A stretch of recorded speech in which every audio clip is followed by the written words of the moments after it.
Bienvenue dans l'émission Saveurs divines. Cette bonne nouvelle du royaume sera prêchée dans le monde entier pour servir de témoignage à toutes les nations. Alors viendra la fin. Ce pain céleste vous est présenté par Immaculée Niraneza.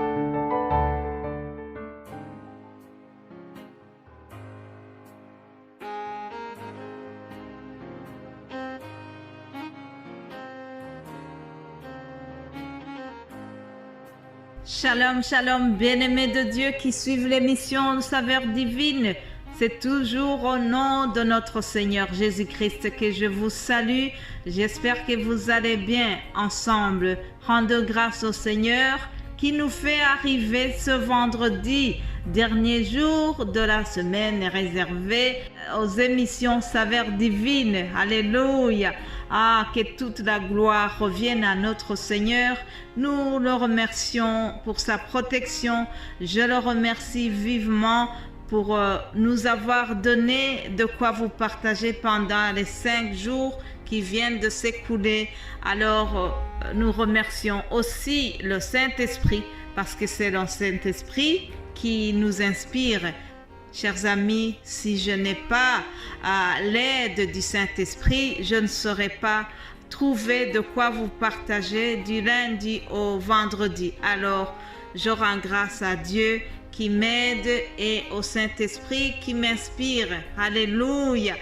Comme vous savez, toute la semaine, nous avons parlé de la prière sacerdotale. Je vous rappelle que dans cette prière, Jésus-Christ fait les dernières volontés. Il adresse les dernières volontés au Père Céleste. C'est une prière qui constitue vraiment comme un testament où le Maître adresse au Père des souhaits, les dernières volontés qu'il souhaite pour les disciples. Alléluia. Et en terminant l'étude de cette prière, je voudrais souligner 3 choses. Jésus-Christ a prié pour les disciples, mais aussi il a prié pour tous les croyants, pour tous ceux qui croiront en lui. Ça concernait donc les 11 et ça concernait aussi les autres croyants qui viendront après lui. Ça veut dire il a prié pour vous et moi qui vous parlez aujourd'hui. Il a prié pour ceux qui viendront encore dans les années à venir. Hier, j'ai appris quelque chose qui m'a beaucoup intéressée. Vous savez, j'apprends de mes collègues aussi, j'apprends de tout le monde. Quand j'écoute l'enseignement de ma collègue ou mon collègue, j'apprends, je suis édifiée. Alors hier, Jean-Pierre a parlé de la prière qui ne prend jamais de date d'expiration. En fait, il a comparé la prière à un médicament qui n'expire jamais. Vous savez que les médicaments que nous utilisons, chaque fois, ils ont une date d'expiration. Mais il a donné une image comme quoi la prière a la qualité de ne pas expirer. Donc, ce que Jésus a demandé pour ses disciples à l'époque, aujourd'hui, ça agit encore. L'efficacité de la prière est éternelle. Alléluia. Et dans cette prière de Jésus-Christ, il a demandé aussi l'unité pour ses disciples, mais aussi l'unité pour les croyants, pour nous qui croyons en lui aujourd'hui. Jésus a demandé l'unité. Dernière chose qu'il a demandé au Père Céleste, il a demandé que nous soyons là où il est maintenant. Là où il est, c'est auprès du Père. Au moment où Jésus a demandé cela, il s'approchait de son retour dans la gloire et il a dit à Dieu, Père, je veux que là où je suis, ce que tu m'as donné soit aussi avec moi. Alléluia. Voyons un peu ce thème de l'unité dont Jésus-Christ parle ici. Vous savez, chers amis, l'unité, c'est quelque chose de très important dans la vie de tous les jours, que ce soit dans le domaine familial, dans le domaine politique ou dans le domaine religieux. L'unité, c'est quelque chose à quoi nous devons tous aspirer. Dans le royaume de Belgique où je vis, la devise de la Belgique dit « L'union fait la force ». Ah, les Belges avaient déjà compris cela depuis longtemps. L'union fait la force. L'unité aussi fait la force des chrétiens. Ça, c'est ce que Jésus-Christ a souhaité à ses disciples avant de partir. L'apôtre Paul, dans l'Épître aux Corinthiens, il a parlé sur l'unité. 1 Corinthiens 12, au verset 12, l'apôtre Paul dit ceci. « Car comme le corps est un et a plusieurs membres, et comme tous les membres du corps, malgré leur nombre, ne forment qu'un seul corps, ainsi en est-il de Christ.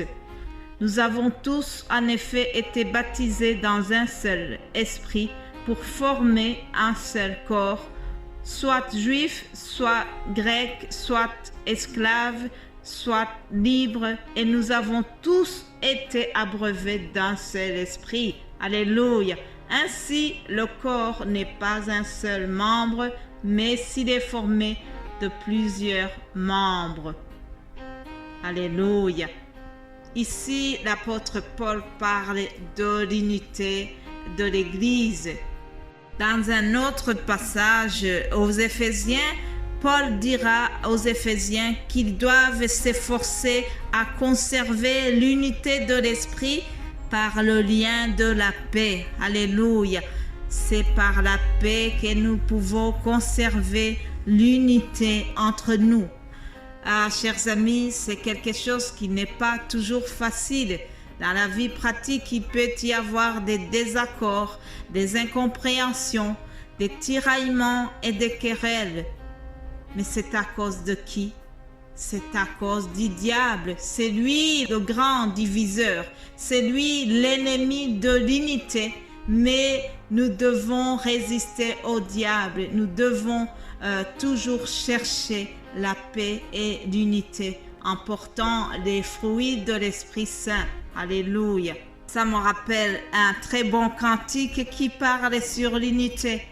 Et dans ce cantique, le refrain dit « Tous unis dans l'Esprit, tous unis dans l'Esprit, tous unis en Jésus. Nous prions que bientôt ce qui divise ne soit plus. Et le monde saura que nous sommes chrétiens par l'amour dont nos actes sont empreints. » Alléluia. Le monde saura que nous sommes chrétiens si nous avons conservé l'unité entre nous, chers amis. L'unité entre les enfants de Dieu, l'unité entre les chrétiens, ça c'est le moyen d'évangélisation par excellence. C'est par l'unité que le monde saura que nous appartenons réellement à Christ. Et la dernière chose très importante dans cette prière de Jésus-Christ en faveur de ses disciples, il a demandé « Père, je veux que là où je suis, ce que tu m'as donné soit aussi avec moi. » Alléluia. Chers amis, vous savez, même si nous vivons dans ce monde où il y a des tribulations, même si nous vivons dans ce monde où il y a les moments de deuil, les moments de tristesse, où il y a toutes sortes de déceptions, sachez que si nous avons reçu Jésus-Christ, si nous avons reconnu qu'il est le Fils de Dieu, chers amis, dans ce monde, ce n'est pas chez nous. Nous sommes seulement en transit ici. Notre destinée n'est pas ici. Notre destination, c'est le ciel, c'est le paradis. Ah, avant de partir, Jésus a dit, je m'en vais vous préparer une place. Ah, afin que là où je suis, vous y serez aussi. Alléluia. Mais il y a une condition pour être là où Jésus se trouve maintenant dans la gloire auprès du Père Céleste.